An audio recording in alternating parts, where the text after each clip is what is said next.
Hello friends, welcome back to our channel. तो आज के इस वीडियो में हम बात करने वाले हैं Miro, Jeeto and faith coin के बारे में। देखेंगे कि इनकी प्राइसेस में कितना पोटेंशियल है, अपकमिंग इनका टारगेट क्या हो सकता है और उस टारगेट को अचीव करने के लिए हमें अपने कॉइन को कितने लॉन्ग या शॉर्ट ड्यूरेशन तक होल्ड करके रखना पड़ेगा। और अगर अभी तक किसी ने इन तीनों प्रोजेक्ट्स में एंट्री नहीं की है और करना चाहते हैं तो उनके बाइंग के लिए सूटेबल पॉइंट क्या हो सकता है, सेलिंग के लिए सूटेबल पॉइंट क्या होगा। अगर ऑलरेडी किसी की एंट्री है तो उसे अपने कॉइन को कितने लॉन्ग या शॉर्ट ड्यूरेशन तक होल्ड करके रखना पड़ेगा। तो अगर आप इन तीनों में से किसी भी कॉइन में इन्वेस्टमेंट करते हो या करना चाहते हो तो ये वीडियो आपके लिए काफी इंपॉर्टेंट होगी। तो आप इस वीडियो के साथ एंड तक बने रहना, क्योंकि मैं यहाँ पे आपको ए टू जेड सारे फंडामेंटल्स को एनालाइज करके और टेक्निकली हम यहाँ पे एनालाइज करेंगे कि क्या ये आपको अपकमिंग डेज में दिसंबर, जैसे कि मैंने एंट्री करवाई थी तब भी कहा था कि 2024 के एंड तक हम इसे होल्ड करके रखेंगे। तो हम देखने वाले हैं कि वहां तक जाते जाते दिसंबर 2024 तक क्या ये हमें 2x 3x दे सकता है या नहीं दे सकता है। अगर देगा तो कितने परसेंटेज से आप प्रॉफिट बुक करोगे, कितने को यहाँ पे होल्ड करके रखोगे, या ऑल ओवर सारा ही यहाँ से आपने एग्जिट करना है, क्या चीजें करनी है, ये सब आज की इस वीडियो में जानेंगे। तो इस वीडियो के साथ एंड तक बने रहना। तो चलिए फिर आज की इस वीडियो को स्टार्ट करते हैं। तो नंबर 1 पे हमारे पास आता है जीटो। तो जीटो का प्रेजेंट प्राइस अगर आप देखोगे तो 2.35 पे है। मैंने जो एंट्री करवाई है वो $2 पे करवाई है। तो मेरे गिवन पॉइंट के अकॉर्डिंग आप अच्छे प्रॉफिट में, हालांकि वन डे के अकॉर्डिंग इसका प्राइस डाउन में ही गया है, उसके बावजूद भी आप यहाँ पे प्रॉफिट में है। और फर्दर के लिए क्या करना है कि आपको इसे होल्ड करके रखना है। होल्डिंग का ड्यूरेशन 2024 के एंड तक लेके चलोगे। देखो मैक्सिमम सप्लाई यहाँ पे मेंशन नहीं किया गया है, जिसकी वजह से जैसे जैसे इसकी यूज केस और डिमांड मार्केट में बढ़ती रहेगी वैसे वैसे इसके जो कॉइन्स हैं वो टाइम टू टाइम मार्केट में लॉन्च होते रहेंगे। हाईएस्ट जो रीच थी वो $4+ तक की थी। तो एक्सपेक्टेड रहेगा कि अगेन यहाँ पे दिसंबर 2024 के एंड तक यहाँ पे जाते जाते ऐसी चीजें हो सकती हैं कि अगर अच्छी खासी रिकवरी भी ये लेता है तो इजीली $4 to $5 तक रीच कर सकता है। और इसी के बिटवीन में अगर हमें यहाँ पे बुल रन देखने को मिलेगी तो हो सकता है जीटो अपना knew all time high create करे और काफी अच्छा प्रॉफिट देके जाए।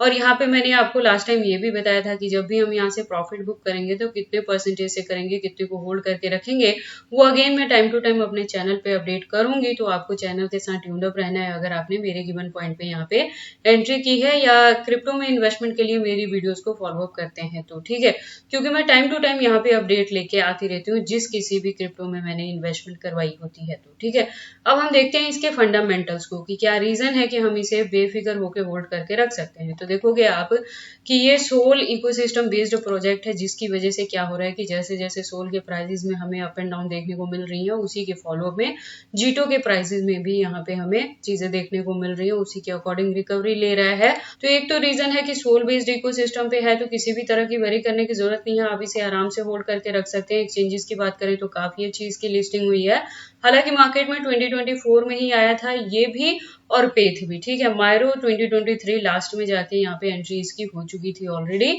तो इसके बावजूद भी आप इसके एक्सचेंजेस देखोगे ना तो जीटो के काफी अच्छे एक्सचेंजेस आपको देखने को मिल जाएंगे, जिसमें फॉरनर प्लस इंडियन दोनों के साथ है और 100+ इसके एक्सचेंजेस पे लिस्टिंग हो चुकी है। तो इसकी एक्सचेंजेस को लेकर वरी करने की जरूरत नहीं है।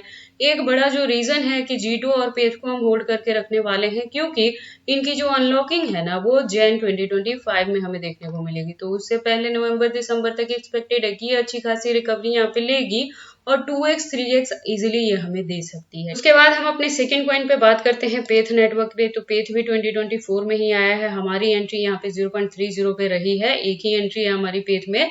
तो अगर आपने मेरे गिवन पॉइंट के अकॉर्डिंग एंट्री की है तो प्रेजेंटली भी आप अप ट्रेंड में है, हालांकि वन डे के अकॉर्डिंग ये डाउन में गया है, तो उसके बावजूद भी आप यहाँ पे प्रॉफिट में है। तो अगर आपने मेरे गिवन पॉइंट पे एंट्री की है तो फर्दर के लिए भी आपको इसे होल्ड करके रखना है। होल्डिंग का ड्यूरेशन सेम एज 2024 के एंड तक लेके चलना है। इसकी भी जो मैक्सिमम सप्लाई है वो यहाँ पे मेंशन नहीं की गई है। दैट मीन्स कि जैसे जैसे इसकी यूज केस और डिमांड मार्केट में बढ़ेगी उसके अकॉर्डिंग इसके प्राइस में आपको अच्छी खासी हाइक देखने को तो मिलेगी ही। इसके जो टोकन्स रहेंगे वो भी टाइम टू टाइम मार्केट में लॉन्च होते रहेंगे। और पेथ की जो हाईएस्ट रीच है ना वो ये $1+ तक गई थी। तो देखो सोल के प्राइसेस में भी मैं आपको बता दूं, सोल में जो इस साल मैंने एंट्री करवाई है ना वो 130 पे कराई है, हालांकि उससे भी डंप हुआ था यहाँ पे 126 तक भी ये गया था, लेकिन हमारी जो एंट्री थी वो 130 पे थी और ज्यादा हमने यहाँ पे बाइंग नहीं की है। इस साल की मैं बात कर रही हूँ, हालांकि लास्ट ईयर अगर हम बात करें तो ये काफी अच्छा प्रॉफिट हमें दे के गया था। ठीक है, तो उसके कंपेयर में भी आप देखोगे $20+ से आप अभी प्रॉफिट में है, जो कि वन डे के अकॉर्डिंग डाउन ट्रेंड मूवमेंट में जाने के बाद है। तो सोल के फॉलोअप में ही आप देखोगे कि G2 और पेज का भी प्राइस यहाँ पे वेरी कर रहा है, मायरो भी कहीं ना कहीं अफेक्ट हो रहा है इससे। उसके बाद हम बात कर लेते हैं पेज के एक्सचेंजेस की, तो इसके भी एक्सचेंजेस काफी अच्छे हैं। मार्केट में न्यू होने के बावजूद भी आप यहाँ पे देखोगे 100+ एक्सचेंजेस पे इसकी लिस्टिंग हो गई है। और अनलॉकिंग के रिलेटेड मैंने आपको ऑलरेडी यहाँ पे बता दिया कि ये भी जो नेक्स्ट होगा वो जन 2025 में होगा, तो उससे पहले नवंबर दिसंबर तक जाके यहाँ पे अच्छी खासी रिकवरी देखने को मिलेगी। और जैसे ये 0.90 या $1 तक भी ये हिट करेगा तो वहां पे जाके हम कुछ परसेंटेज से प्रॉफिट बुक करेंगे, रेस्ट ऑफ को होल्ड करके रख लेंगे फर्दर के लिए, ठीक है। तो अब डिफरेंट चीज क्या करनी है आपको मायरो में, तो उसके लिए हम चलते हैं मायरो पे। हालांकि मैं ऐसे मीम कॉइन में इन्वेस्टमेंट करवाती नहीं हूँ, ठीक है, लेकिन फिर भी अगर मायरो की आपकी किसी भी पॉइंट पे जाके एंट्री थी तो आपको क्या करना है कि देखो धीरे धीरे यहाँ पे रिकवरी देखने को तो मिल ही रही है, तो होल्डिंग का ड्यूरेशन एटलीस्ट 2024 के एंड तक तो आप इसे लेके चलेंगे ही। लेकिन जब प्रॉफिट बुक करेंगे ना तो टोटली अपने फंड से यहाँ पे प्रॉफिट बुक करने वाले हैं और एग्जिट कर देने वाले हैं, ठीक है। हालांकि जो मैक्सिमम सप्लाई की बात करें तो यहाँ भी मेंशन नहीं किया गया, दैट मीन्स कि अगर यूज केस और डिमांड मार्केट में बढ़ती है तो इसके भी जो कॉइन्स है वो टाइम टू टाइम मार्केट में लॉन्च होते रहेंगे। लेकिन रीजन क्या है कि हम अपने टोटल फंड से यहाँ पे क्यों प्रॉफिट बुक करेंगे, क्योंकि इसकी अनलॉकिंग के रिलेटेड कोई भी अपडेट नहीं है। और दूसरी बड़ी बात है कि जो हमने G2 और पेज को देखा ना, तो उनकी जो लिस्टिंग है वो बाइनेंस जैसे एक्सचेंजेस पे भी है, लेकिन मायरो की बात करें तो ऐसी कोई भी चीजें आपको देखने को नहीं मिलेगी। हालांकि और काफी सारी यहाँ पे फॉरेनर एक्सचेंजेस के साथ लिस्टिंग है, लेकिन अगर आप मार्केट में पुराने हैं तो आप बाइनेंस की अहमियत को यहाँ पे अच्छे से समझते हैं कि अगर वहां पे इसकी लिस्टिंग होती तो क्या चीजें यहाँ पे देखने को मिलती है आपको, ठीक है। उसके बाद अगर हम बात करें इस प्रोजेक्ट के बारे में तो ये भी 2024 में ही मार्केट में आया, आते ही 0.44 तक गया था और लो की बात करें तो 0.0019 तक भी ये डाउन में गया है। मीम का है और सोल इकोसिस्टम पे है, लेकिन मीम प्रोजेक्ट को मैं बहुत ज्यादा होल्ड करके रखने का यहाँ से कभी भी मैं सजेशन नहीं देती हूँ अगर आप एंट्री भी इसमें करते हो तो। हालांकि मैं तो एंट्री ही नहीं करवाती मीम्स में, ठीक है, फिर भी आप इस चीज को ध्यान में लेके चलेंगे।